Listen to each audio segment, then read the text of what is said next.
tinokuchingamidzai kuchechi yeChrist Embassy yepamhepo yatinoita muchishona. Iko zvino hapachina chikonzero chokupedza svondo rose usina kupinda chechi, nokuti painopindwa unenge usipo, kuda wakanga uri kubasa pakaenda vamwe kuchechi, kuda wakanga uri parwendo, kuda chechi yeChrist Embassy haisati yakuwanikwa kwaunogara, kana kuti unofarira hako kudzidza shoko raMwari nechishona. Ino ndiyo yave chechi yako. Chipinda tinamati. Haleluya. Tinosangana zvekare pamunamato wedu weChrist Embassy watinoita pamhepo muchishona, ndichivimba kuti makagona kubatana nesu pazvidzidzo zvese zvatakakutumirai, kutumirai zvidzidzo zveRhapsody, uye ndovimba zvekare kuti makagona kubatana nesu kunamata kutsanya nekunamata kwatakaita naMufudzi Chris. Takanga tiri kutsanya nekunamata pamwe chete navo tichinyengeterera dzinyika dzedu. Mufudzi Chris vakataura kuti mugore rino iri mwedzi wega wega tichange tichiwana mazuva 3 kana 5 kana 8 ekunge tichitsanya. Saka takatotsanya mumwedzi wakukadzi watakabuda. Ndoda kuti makorokoto tapinda mumwedzi wakurume. Haleluya. Regai tipinde mushoko raMwari, tidzidze shoko raMwari. Tinotora zvekare senguva yose mubhuku redu reRhapsody ratinopiwa naMufudzi Chris, ava tinotenda zvikuru nokuda kutipa mukana wokuti tigone kusangana saizvozvi, uye nokutipa zvidzidzo zveRhapsody. Chidzidzo ichi kwanzi tevera shoko ravo, ndizvo zvakakosha. Kutevera shoko raMwari ndiko kwakakosha. Johani 13:13 kwanzi, asi kana mweya ava vanotaura chokwadi vazouya, vachakujekeserai chokwadi chose kuti murarame nacho. Vanenge vasiri kutaura zvavo, asi zvavakanzwa. Zvekare vachakuzivisai zvinhu zvichauya. Mufudzi Kristu vochitsanangura kwanzi iwe unofanira kubvuma kutungamirirwa neshoko raMwari. Ndiko kuti Mweya Mutsvene vagone kukutungamirira. Moyo wako unofanira kunge wakazvipira kushoko raMwari. Izvozvo zvakakosha, ndo zvinhu zvakanyanya kukosha izvozvo. Shoko ravo, shoko raMwari ndo ravanoshandisa kukutungamirira. Munoona, dzimwe nguva zvimwe zvingaita sokuda kunetsa kunzwisisa, asi hazvinetsi kunzwisisa. Haleluya. Kana uchiti unobvuma kutungamirirwa namai vako kana baba vako kana nani zvake, unenge uchirevei? Unenge uchireva kuti zvavanotaura ndo zvaunovhundukira. Zvavanotaura ndozvo. Kana vakati musadya ichi, hauchadyi ichocho. Kana vakati mugoita ichi, unoita izvozvo. Shoko ndo raunotevera. Kuna kuti nyangwe usingaoni chiso chemunhu, ukagona kutevera zvaataura, wabvuma kutongwa naye munhu. Mwari ungasavaona nemeso ako enyama, asi shoko ravo ravakataura riripo, unogona kuritevera iroro. Ndo raunofanira kutevera iroro. Uye mwari Mwari wacho handivaoni. Zvingani zvaunotevera zvakataurwa navanhu vausina kumboona? Vamwe wenyu munenge muchiti hatiri kutevedzera madzitateguru edu. Wakamboona tateguru wako, asi unongotevedzera. Kuna vamwe vanotozvitevedzera, vanotozvikoshesa, vanotozvitevedzera, vanotozviona zvakakosha chaizvo chaizvo. Saka ndo zvimwe chete izvozvo zvaunofanira kunzwisisa pamusoro peshoko raMwari. Ndivo vakaritaura unofanira kugona kuritevera. Kwaizvo ndo zvinotaridza kuti ndiko kuti mweya mutsvene vagone kukutungamirira. Mweya wako unofanira kunge wakazvipira kushoko raMwari. Bvuma kutungamirirwa naIshe. Zvipire kuita zvose zvavanokurayira kuita. Saka unofanira kutevera shoko ravo. Zvisizvo unenge usiri kubvuma kutungamirirwa navo. Saka kana usiri kutevera shoko ravo rinoti zvakati, iwe unoda kuita zvako zvomusoro wako. Shoko raMwari rinoti bhadhara chegumi, iwe unoda kuita zvimwe zvinhu. Shoko raMwari rinoti namata, iwe unoda kuita zvimwe zvinhu. Shoko raMwari rinoti sangana navamwe muchinamata, iwe haudi izvozvo. Unoti aiwa handidi izvozvo, ndoda kunge ndichinamata ndiri ndega kumba. Ndima yakati namata uri wega kumba ndeipi? Shoko rakati namata uri wega usingabatani navamwe nderipi? Ungabatana navo pamhepo saizvozvi, kana kuti ungabatana navo pamwe chete navo. Uye yange ukatangira pamhepo chaipo unogona kutanga uri wega, asi uchaona kuti pateri chikudzidzisa, kuda uri kutibata paredhiyo, kuda uri kutibata pamidziyo panhare yako, kuda kutibata pachi, uchaona kuti pateri chikudzidzisa chaizvozvo, teri chikukurudzira kuti utsvake vamwe vanhu, muungane pamwe chete, munamate pamwe chete, mupinde. Tirikugara tichikuudzai kuti usapinda munamato uyu uri woga, nokuti zvii zvatokudzidzisai paminamato ino. Tokudzidzisai kuparidzira vamwe vanhu, muchivatendeusa, muchivaunza kuruponeso. Kana wamuparidzira akatendeuka, woitei naye? Unouya kanaye patinenge takutumirai munamato sezvizvi, womuudza kamogara pamwe chete, mopinda munamato, muchikurudzirana. Patinoimba muchiimba nesu, patinonamata muchinamata nesu, muchiita zvese zvatinenge tichiita. Ndo kutosangana kwame muchiita. Saka kungava kusangano kwamunoenda uchinosangana navamwe, kana kuti pamhepo saizvozvi, unotozopedzisira wakutosangana navamwe. Ndo zvakarayirwa naMwari izvozvo, ndo zvakarayirwa neshoko raMwari. Saka ukasaita izvozvo, watosindimara, watotaura kuti haudi zvokutungamirirwa naMwari. Haleluya. Kuna vamwe vanotsvaka zvinovaitira nezvisingavaitiri, zvavanofunga kuti zvinovarerukira vachisiya zvavanoona sekuti zvinovagozhera. Zvavanenge vasingadi unosiya, unotsvaka kukakanharo. Shoko raMwari kuna vamwe vanoti kwanzi shoko raMwari rinonetsa kunzwisisa. Harinetsi. Rangarirai, shoko raMwari ndiMwari vari kutaura.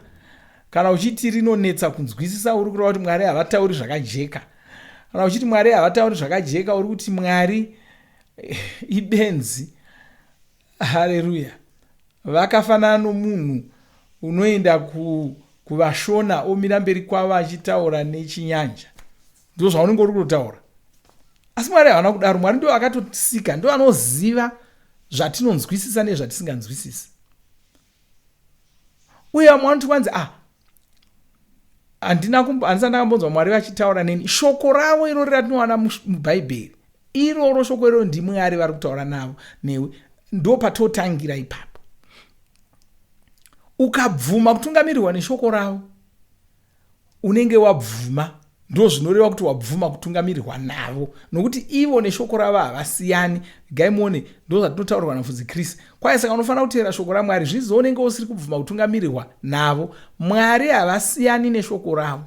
Iwe ungada kunzwisisa zvinofadza Mwari, ungada kuti upenyu hwako hufadze Mwari, ungada kunzwisisa upenyu, unofanira kugara pfungwa dzako dziri pashoko raMwari. Unofanirawo kutevera zvose zvinotaura shoko raMwari. Haleluya. Rega shoko raMwari rishande mauri. Ngarive benyu mauri. Ngarive iro rakazara mupfungwa dzako. Ngarive iro rinotungamirira mafungiro ako. Ngarive iro rakazara mupfungwa dzako. Nokuti kana shoko raMwari rikange risiri iro rakazara mupfungwa dzako, pfungwa hadzigoni kusara dzichingori demeka. Pfungwa hadzigoni kunge dzisina chinhu madziri. Mupfungwa imomo mukange musina shoko raMwari, mune zvimwe zvinouya zvichizadza imomo. Uye zvinenge zvakazara mupfungwa mako ndo zvinokutungamirira izvozvo. Zvakangozara mupfungwa mako chete ndo zvinokutungamirira izvozvo. Ndo zvinotaurwa neBhaibheri. Kwai zviri munhu ndo zviri mupfungwa dzake. Ndozvotaura neshoko raMwari. Zviri munhu ndo zviri mupfungwa dzake. Ukaona munhu akapfeka mamvemve ndo zviri mupfungwa dzake. Ukaona munhu achifarira kunge akashambidzika ndo zviri mupfungwa dzake. Ndo zvinogara zvichingotamba mupfungwa dzake. Ukaona munhu achida mota ndo zviri mupfungwa dzake. Haleluya. Ukaona munhu achiba ndo zvatangira mupfungwa dzake. Asi zvinhu zvinongozoitika asingazivi, ongoshaya kuti chii. Zvinotokutuma mambozviona here kuti kana ukaita nguva uchingofunga pamusoro pechimwe chiro, kaniboti waita nguva uchingofunga kutenga mota, unopedzera waitenga. Ukaita nguva uchingofunga kuba, unopedzera waba. Ukaita nguva uchingofunga kusiya mukadzi wako, kusiya murume wako, unopedzera wamusiya. Ukaita nguva uchingofunga kutiza pamba, unopedzera wangotiza pamba. Chii chiri kuitika? Zviri mupfungwa dzako ndo zvauri izvozvo. Zvakazara mupfungwa dzako ndo zvauchaita. Saka kana mupfungwa dzako musina kuzara shoko raMwari, mune zvakazaramo zvacho zvii, izvozvo ndo zvauchaita, izvozvo ndo zvauri. Saka zviri mupfungwa dzako ndo zvauri, ndo zviri mupfungwa dzako. Saka tichida kuziva kuti mupfungwa dzako munei, tinongotarira zvauri. Totoziva kuti mupfungwa dzako iwewe mune zvirimo. Pane matauriro mamwe anosiitwa navanhu kana munhu achiita zveupenzi, onzi musoro wako wakazara mvura. Taona sei kuti musoro wako wakazara mvura? Uri kungoita zvemvura zvega zvega. Uri kungoita zvinhu zvisina basa. Saka vanhu vopedzera kuti musoro wako wakazara mvura, nokuti zvauri ndo zviri musoro mako. Saka haudi here kuva kuti shoko raMwari rionekwe muupenyu hwako? Haudi here kuti zvinhu zveshoko raMwari zvionekwe muupenyu hwako? Chizadza pfungwa dzako neshoko raMwari. Chigara pfungwa dzako dziri pashoko raMwari. Chigara shoko raMwari riri mupfungwa dzako. Haleluya. Ndokuti upenyu hwako hufambe negwara chairo rakarongerwa naMwari. Haleluya. Kwanzi shoko iri ngarive iro rinotungamirira mafungiro ako. Ngarive iro rinokubatsira kunzwisisa zvinhu. Izvozvo zvinozoita kuti mweya mutsvene vatonge upenyu hwako. Mwari vanoshandisa shoko ravo kutungamirira. Munyika mune manzwi akawanda. Asi Johani 10:29 inoti, ndine makwai. Makwai aya anonzwa inzwi rangu, neni ndinoaziva, iwo anonditeerera. Ishe Jesu ndivo vakataura izvi. Isaya 33:21 chete inotiwo, uye kuti pamunenge mava kutsaukira kurudyi kana kuruboshwe, muchatonzwa inzwi munzeve dzenyu richiti, nzira ndeiyi, iteverei iyoyo. Asi iwe unofanira kunzwisisa shoko raMwari, ndiko kuti ugone kunzwa inzwi ravo, uchizogona kuvatevera. Saka zvinyike mushoko raMwari, ritendere kuumba upenyu hwako. Tendera shoko raMwari kuti riumbe upenyu hwako. Haleluya. Zara shoko raMwari. Mazano ako ngaumbwe neshoko raMwari. Maonero aunoita zvinhu, mafungiro aunoita. Kuna vamwe vanhu vasina basa neshoko raMwari, pane zvimwe zvinhu unogona kuvaudza, ngatimboti zvinenge zviri kuitika munyika. Kuna vamwe vanongozviudza kuti kana akazviudza kuti inini handifariri uyo, ndinofarira uyo. Kuda vatungamiriri kana mapato anotsvaka kutonga nyika kana kudii, ameno. Ini ndinofarira uyo, handifariri uyo. Chero kamuti shoko raMwari rinoti ini ndinofarira uyo, handifariri. Anenge ane zvimwe zvinhu zvanoti shoko raMwari harifaniri kundiudza zvokuita pano. Ukadaro watorasika chaizvo. Unofanira kuva munhu anogona kudzorwa neshoko raMwari. Anogona kuti kana anga akananga uko, akanzi shoko raMwari rati, otoshanduka. Unofanira kuva munhu akaita saizvozvo. Shoko raMwari rinofanira kugona kurambidza kuita zvinhu zvawanga uchifadzwa nazvo chaizvo. Kuda ndechokurya, changa chikunakira chaizvo chaizvo. Shoko raMwari rikati chinhu ichi siya, unofanira kugona kuchisiya. Haleluya. Saka ndo upenyu hwatofanira kurarama, upenyu hweshoko raMwari. Chinhu chega chaunofanira kungoita chisingawirirani neshoko raMwari ndechiya chaunoita usati waziva kuti shoko racho rinoti chii. Paunongonzwa kuti shoko raMwari rati zvakati, chishanduka wopinda mugwara reshoko raMwari. Haleluya. Kuti munamate mumashure mangu muchiti, iti Baba vandinoda, shoko renyu ndiro rizere mupfungwa dzangu, ndiro rinondirayira zvekuita, ndiro rinoumba upenyu hwangu, richiita kuti upenyu hwangu hukufadzei imi. Moyo wangu unogamuchira shoko raMwari. Shoko iri ndiro rinonditungamirira panzira dzangu, richiita kuti ndirarame upenyu hwamakandirongera chaihwo, zvichiita kuti ndizive chokwadi. Muzita raJesu. Amen. Haleluya. Kuti tingonamata iko nochitenda Mwari nokuda kweshoko ravo. Mwari havana kutisiya tisina chokutevera, asi tinacho chokutevera. Tine shoko ravo ratinoshandisa pakurarama. Ngatinamatei malezonte, makrati, abralos diga majiga, diosi, agridansi, aketemero, garad melo straka brojeda, makosa, digaria, makosa, dilastria, makosa, dilastria, makosa. Baba ndinokutendai, ndokurumbidzai, ndopakudzo kwamuri, ndoparumbidzo kwamuri, makanaka, muri vatsvene, ndokutenda ndokweshoko renyu. Shoko renyu ramakatipa, iro rinotitungamirira, rinotibatsira pakurarama kwedu, notevera shoko iroro. Ndiyo nzira yatinokuteverai nayo. Tinokuteverai mushoko renyu, tinokuteverai neshoko renyu, ndokunamatai, ndokukudzai, ndichinyengeterera mumwe nomumwe wandinonamata naye panguva ino.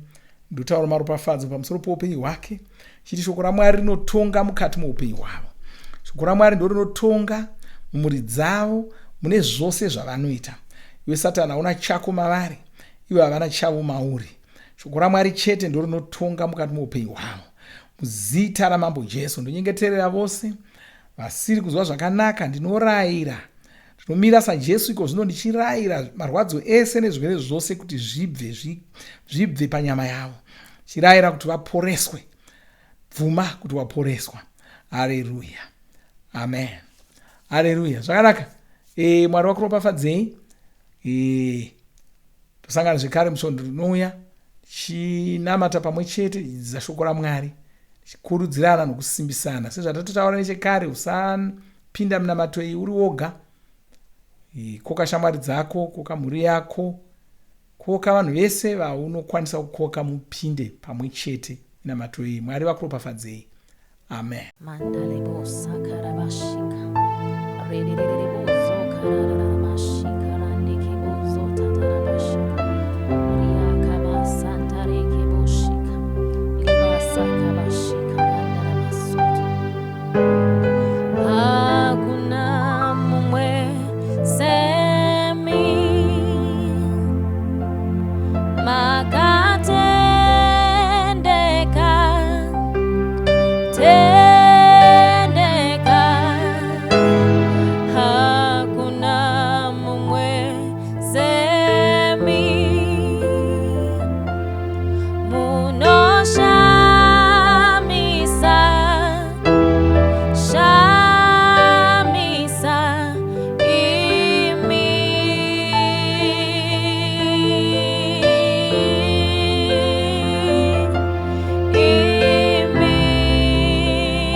makomborerwa nemunamato wesvondo rino, kana manga musati mazvarwa patsva, namatai mumashure mangu, muchidudza, muchirevesa, taurai muchiti, Mwari vari kudenga, ndinouya kwamuri, ndinokoka Jesu kuti vapinde mumwoyo mangu. Ndinokumbira kuti Jesu vatonge upenyu hwangu. Ndinopupura kuti Jesu ndivo vavaishe wangu. Saka ndinogamuchira upenyu usingaperi mumweya mangu. Ndazvarwa patsva, ndava chisikwa chitsva. Ndinokutendai. Amen. Makorokoto mazvarwa patsva, tinokugamuchirai muchechi yeChrist Embassy. Titumirei zita renyu nekwamunogara. Munogona kutumira iri SMS kana WhatsApp pa 0772 215 kana kutuma tsamba pa shonaror@gmail.com.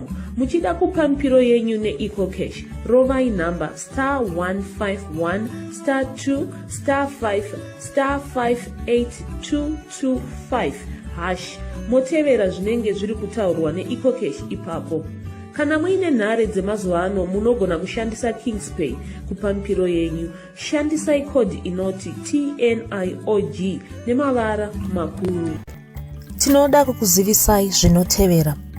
Tinokurudzira kuti musadarikwe nezvidzidzo zveRhapsody. Zvidzidzei kuti shoko riwande mamuri, mugone kumirisana nezvinhu zvinonetsa muupenyu. Tinodavo kuzivisa vane nhare dzeEconet kuti *205# vava kugona kuwana Rhapsody panhare dzenyu kunyangwe musina WhatsApp. Rovai nhare idzi muwane Rhapsody panhare dzenyu zuva rimwe nerimwe. Munorova *205#, mosarudza Daily Devotional. Subscribe, shona Rhapsody muchishona. Munamato uno munoubata pa WhatsApp, pa radio, pa YouTube panoti Shona Online Church, pa www.ce-shonachurch.org, nepa vcc.rhapsodyofrealities.org. Tinokumbira mutizivise kana muri kutibata pane imwe yenzvimbo idzi. Kana pari painternet, munogona kunyoresa muchitipa zita renyu. Kana pari pa WhatsApp, tinyorerei tigopota tichikutumirai zvimwe zvidzidzo, kana kutitumira SMS pa 0772 166 928. Ivai nesvondo rakanaka.